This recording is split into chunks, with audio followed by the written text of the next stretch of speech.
A young team turned up last night at Stamford Bridge, and it was a home team. Chelsea looked like they were going to lose to Manchester United, and then what a finish at the end. So 2 goals up to 3-2 down to winning 4-3 after 101 minutes. Was this a night that saw Chelsea's £1 billion bottle jobs come of age? Who called them £1 billion bottle jobs?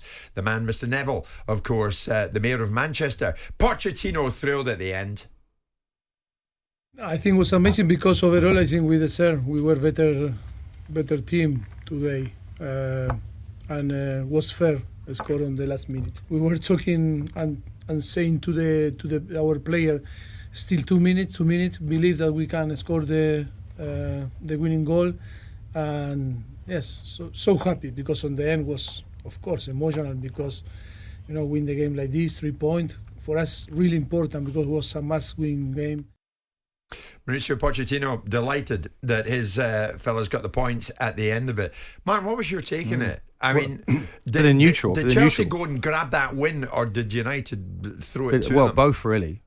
I mean, it's just interesting. When I'm watching Manchester United, I'm just wondering what the priority is, because we just heard earlier about the manager saying if it was a great performance, we suffered because of individual mistakes.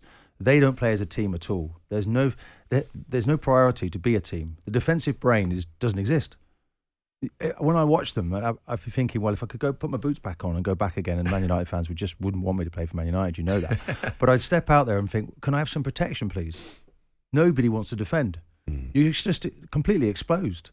And Chelsea, do you know what? Chelsea are much better in terms of the way that they do it, but they have Cole Palmer on the pitch, who's just icy cool and was always going to do something. But even the last goal they concede, Jim, the basics, I mean, they're able to take a short corner, and then Palmer's got all that kind of space to run into.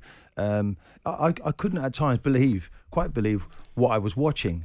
And Ten Hag afterwards, he's never kind of like on it. When we look at Klopp and we think, about to lose him, what a fantastic manager, he nails everything afterwards. He's in touch with his team. He's every step of the way. Manchester United don't know how to press as a group. They try to do it, but then teams play through them so easily. So in the end, you had this, and I don't like to say it because it's football, it's not basketball, but you have this end-to-end game, which is incredible to watch. We have a 4-3 finish, and it could have been anything. It could have been 7-8. Yes, It was like an unbelievable game to watch. But Jim, the basics are not in place.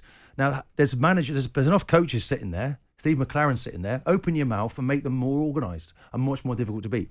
And if they're not, Liverpool will get their revenge at the weekend because they knocked them out of the FA Cup. But Man United are capable. They are capable. You can't keep relying on individual brilliance. I know what you mean about You Ten need Hag. a team that functions together. Well, even when you hear Ten Hag post-match, you think that did he really appreciate what just happened? Have a listen.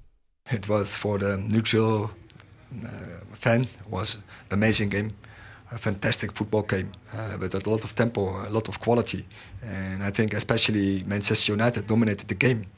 But we make high individual errors, what cost us the game. And then you are very disappointed, you are frustrated, and you are even mad with each other. We can't make such individual errors, and we have to learn from it. But actually, when you are a player of Man United, you already should know how to deal with this circumstance, how you deal with stoppage time, how you deal to bring a win over the line. So in 5 days, we dropping 5 points, and that is unacceptable. And we should have a higher standard. We want to compete for Champions League football, but you can't compete when you control, dominating a game, winning a game, and then you give it away. Not for the first time, Dara. He's saying, that was unacceptable. The bad news for him is that Sir Jim Ratcliffe, sitting watching on, probably thought the same thing. Are his days numbered? It's 2 years now we're the most unpredictable team you could watch. I watched Brentford absolutely batter them and should have won that game comfortably. I watched Liverpool batter them but lose the game 4-3. And you could put it down to fatigue with Liverpool games, extra time, whatever else. You don't know who's going to show up. You don't know what Man United is going to show up. The first half last night, it was the side that were getting battered by Brentford or 2-0 down. And the second half is the side that scored all the goals against Liverpool. And then again, going into injury time, you're back to the United you've known recently. So that after 2 years is unacceptable. Particularly, and you can slag the owners off for not supporting a manager, but you still spent hundreds of millions of pounds. So after spending that kind of money to be an unpredictable football team, the stature of Man United is unacceptable. So when we continue to say it's unacceptable, will it not ever work? under Ten Hag. I watched them style-wise and everything else. Not for me, but that's just my own personal. And that's not just me as a Liverpool fan or whatever else. I'm a fan of football.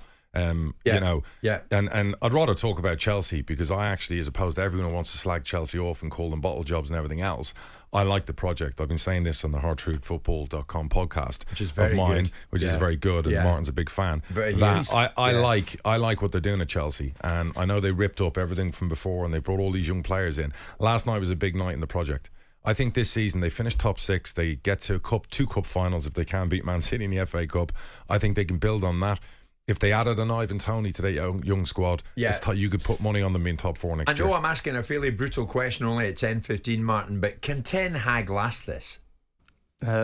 One assumes not, though, Jim, really, because he doesn't seem to be able to see it, does he? You know, like when you think of the basics. So late in the game, it's 3-3, you're disappointed, there's a corner. And only Mason Mount, the only player in the box who is making any kind of effort, and he's not really been there too long. If you keep repeating the message to the group, they're on red alert, we get a corner. Where are my generals? Where are my leaders? Who's making decisions? That doesn't happen, you know? So the basics are not in place. He's too reliant on individuals. And it's classic in what he says afterwards. He doesn't understand the value of team. You have to... Whenever Man United won anything, it was an unbelievable machine, a winning machine. Not there now. There'll have to be changes. Do you recognise this Manchester United team? Not really. You know, it's like they're giving the team moments. You know, what about the ball, Anthony's ball? Fantastic, but that's his first assist of the season, for goodness sake. And we want to talk about it forever, like the ball of the season. And you know, the way that the players celebrate, Garnacho, get your backside off the advertising board and get back and get ready to defend, because the opposition will come at you. Now, people say the Arsenal players celebrate too much, but what are they doing? Everybody's celebrating that goal. I'm not having it. I want you back in position and you give me something defensively. Fantastic Martin, goal. Do you fire him? It's going to happen. I don't like to see anyone lose their job. No, I get you like to sit in the fence, but be honest, if you own Man United, you watch that. Are you firing him? It's inevitable, isn't it? Yeah. If you're Sir Jim, are you firing him? Yes. With it, what, before the end of the season? There's no point now. End of the season, there's changes. You're a new owner. You're coming in, it's the perfect time. So I would say yes, with all due respect to him. And look, he's a very successful manager previously, and he did well in his first year. It's not even about that. It's looking at what the product is. It's looking at, you know, the money that's been spent, the players that have been brought in. Have they improved? Have the young player... And listen, Manu's the players he's brought through from the academy this season, brilliant. But look at Rashford. Look at all those things. I think a change is probably time up. I'm going to put it out there to Manchester United fans listening. I mean, many of you probably not long back after a trip down to London.